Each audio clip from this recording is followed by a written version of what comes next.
நம்ம எப்படி பொட்டுக்கடலை உருண்டை செய்யலான்னு பார்க்கலாமா? அதுக்கு இன்கிரீடியன்ஸ் தேவையெல்லாம் வந்து 1 கப் பொட்டுக்கடலை, 1/2 கப் வெல்லம், அதுக்கப்புறம் கொஞ்சமா நெய்.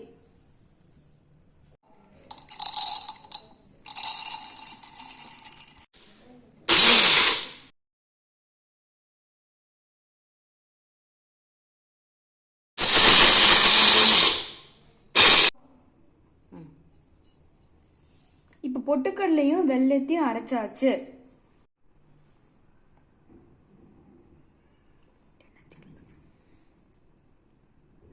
இப்போ லைட்டா நெய் ஊத்திக்கலாம். இப்போ உருண்டை வர வரைக்கும் பிசைஞ்சிட்டு இருக்கலாம்.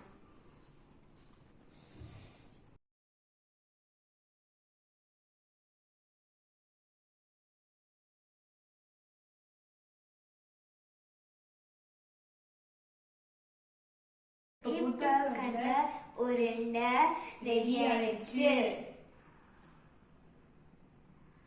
இது உங்க வீட்ல ட்ரை பண்ணி பாருங்க. இந்த வீடியோ பிடிச்சிருந்தா லைக் பண்ணுங்க, ஷேர் பண்ணுங்க, கமெண்ட் பண்ணுங்க, சப்ஸ்கிரைப் பண்ணுங்க. Thank you.